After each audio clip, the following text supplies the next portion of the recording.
Hey guys, welcome back to another beer review behind the bar, beer review number 14. Tonight we are taking a look, following up closely by the last battle review that I did with King Sue by Toppling Goliath. We were doing Baby Sue tonight, or pseudoSue as it might be called. This one is kind of the pale ale version of King Sue. It's a single hopped Citra pale ale from Toppling Goliath. I've had it before, but every time I had it was during the not Mike Sabo era of Toppling Goliath. And I've heard it's better now, kind of like King Sue and a little bit more back to what it was before he left. So I figured I've got some fresh bottles that he was the one that brewed. So I figured I'd give him a look and see what the situation is. Let you guys know. So tonight, pseudoSue, if you haven't had this, awesome bottle art. Pretty typical Toppling Goliath, really awesome. This particular one was bottled July 15th. So still pretty fresh, less than a month old. So we will pop it out and see what's going on. So as I said, this is a single hopped Citra Pale Ale. Let's actually see what it's going on here. Single hopped pale ale showcases the Citra hop, which, as we know how I feel about Citra, for well-balanced beer that is delicate in body with mild bitterness in the finish. Ferocious aromas of citrus and mango give way to pseudoSue's unique and refreshing taste, clean, bright. See, I just told you exactly what I'm going to say. Probably not. So let's take a look in the glass. Pretty, a little hazy. It's actually fairly clear. I can see through it much more visible through the glass than King Sue was. But kind of that typical pale ale, kind of looks a little like zombie dust, which I've had quite a bit of lately, which a lot of people consider to be the creme de la creme of that new style of pale ale. Lights On probably being my favorite from Treehouse, but I love zombie dust. It's still a great beer regardless. So anyways, let's check it out. Oh yeah, great nose on this beer. Actually, kind of similar to King Sue. The Citra hops really shining through. Not a lot of the malt breadiness. Definitely there. Definitely getting the malt a little bit in that sweetness, but I mean, primarily it's just those Citra hops. I mean, it's that tropical fruit, that grapefruit, that mango the mango is what I was picking up on King Sue a lot. Same with this mango, grapefruit, kind of the briny bitterness of those. A little dankness, but primarily just kind of a citrus blast. So great looking beer, great smelling beer, good frothy head. I mean, good alcohol legs on it already. I mean, for what is this? Actually, I don't think they ABV their bottle, but I think this is just a little bit over 5% ABV. I don't know. It doesn't say on the bottle, but I think it's typical pale ale is probably gonna be between 5 and 6. Should look that up. I haven't looked up anything on this beer, but we'll go ahead and dig in. So guys, cheers. Let's see how it stacks up to the previous batch of pseudoSue that I've had.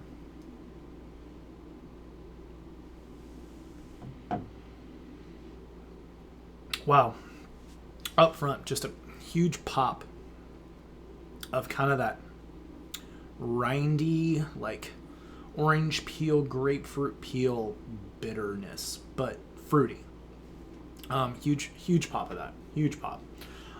Just that bitter, like grassy, piney, that herbalness, definitely present here.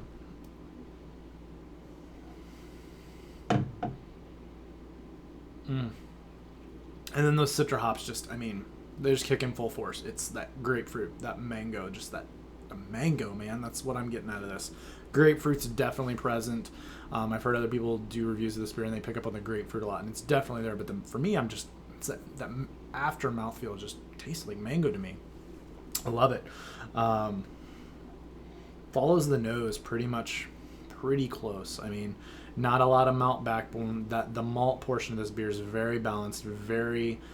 It's the undertone of this beer. It's not the predominant force. The hops, as with most of the things that occur these days, is really the predominant force of this beer. It's freaking delicious. I mean,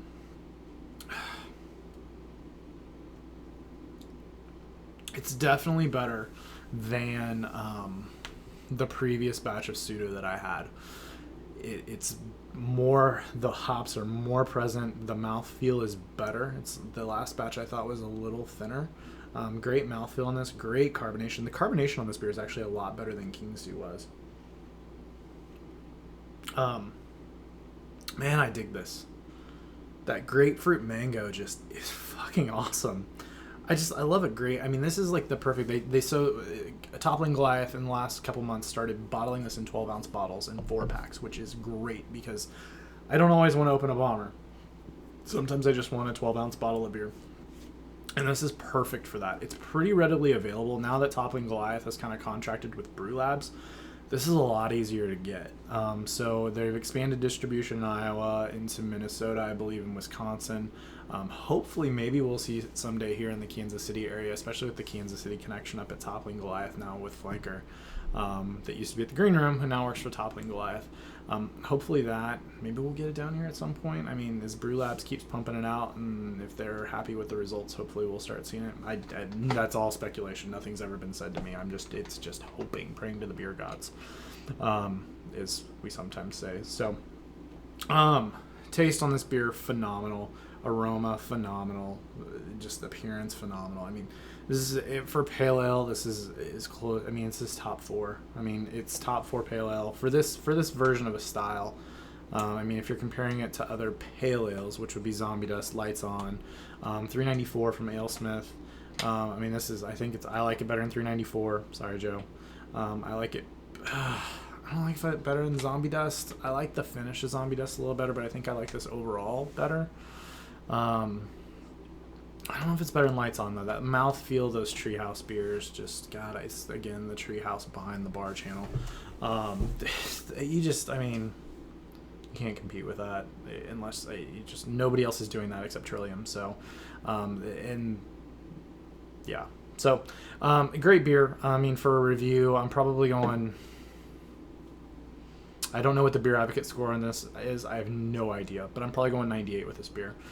Solid 98 for me, A+, solid. I mean, for style especially, it's up there. If I'm ranking this by style, it's probably a 98, 99. But just a solid, I mean, freaking amazing beer. I mean, there's hype on this beer. If it's fresh, it's delicious. This grapefruit mango is just, it's killer. It's killer. So seek it out, drink it. Behind the Bar, episode 14, 98 out of 100. Toppling Goliath kills again. I love it. I can't wait to go up there. I haven't been up to Iowa to be to their brewery. I had a trip planned once. It ended up being canceled. So hopefully I get to do that someday soon. I'd like to go up and see those guys. So maybe when they do the Morning Delight release here in the end of August, maybe. But we shall see. So with that, I'm going to wrap it up. I thank you guys for watching. As always, thank you. Keep getting more subscribers with that video. We're getting more viewers, getting more comments. Other beer tubers are it's a great, fun community. Keep watching, guys. I'll keep watching yours. And we'll keep having fun drinking beer because that's what it's all about. So, again, 98 out of 100. Thanks for watching, guys. And until next time, cheers.